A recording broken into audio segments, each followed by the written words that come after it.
The former vice president of the University of Notre Dame, James W. Frick, once said, "Don't tell me where your priorities are. Show me where you spend your money, and I'll tell you where they are."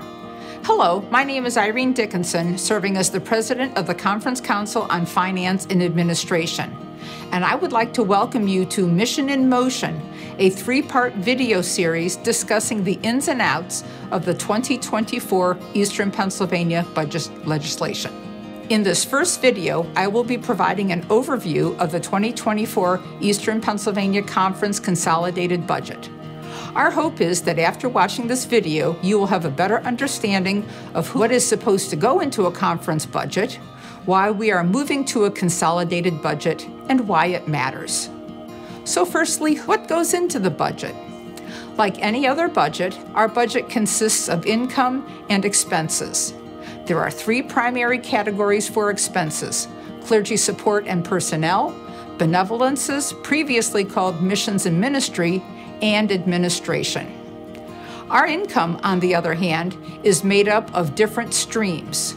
Churches contribute towards insurances, health, property, and workers' comp that the conference handles.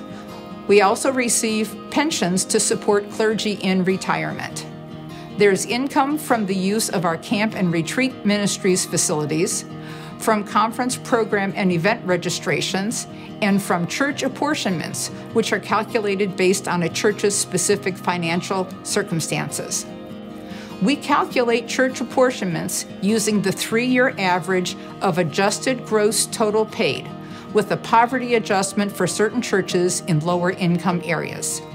This budget proposed for 2024 uses a 9.8% multiplier, a slight increase from the prior budgets of 9.5%. The reason for the increase is to cover the cost of the Boy Scouts of America settlement. Now let's talk about why we've moved to a consolidated budget. A consolidated budget shows the entirety of the conference's income and expenses. Previously, only the Connectional Ministries Fund budget was brought before the annual conference body for approval because it is what our apportionments support. Camps, benefits, and trustees are billed and not apportioned funds, so they have not been included in the past. But these areas represent a significant portion of our financial operations. Therefore, these areas represent a significant portion of the responsibility and mission of the Eastern Pennsylvania Conference. First and foremost, it is disciplinary for the annual conference session to approve a holistic budget that shows the full income and expense for administering a conference operations and programs. This is why the substitute budget presented during debate was ruled out of order.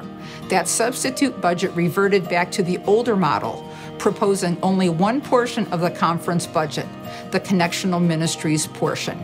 Not only is a full consolidated budget considered a best practice for nonprofit organizations, we are required to approve a full budget according to our Book of Discipline.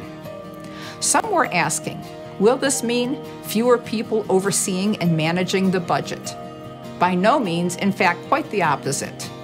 This budget format provides for more people overseeing the budget.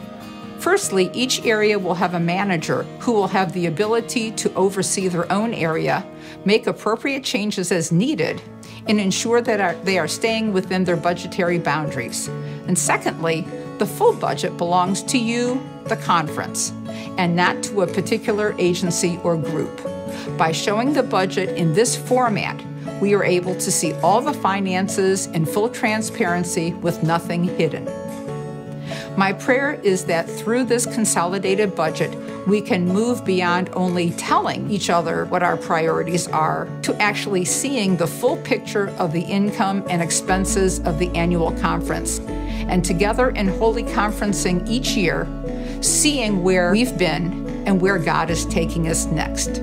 This is the first part of our series. In the next video, our CFO, Joe Fielding, will delve deeper into the specifics of the fund management policy.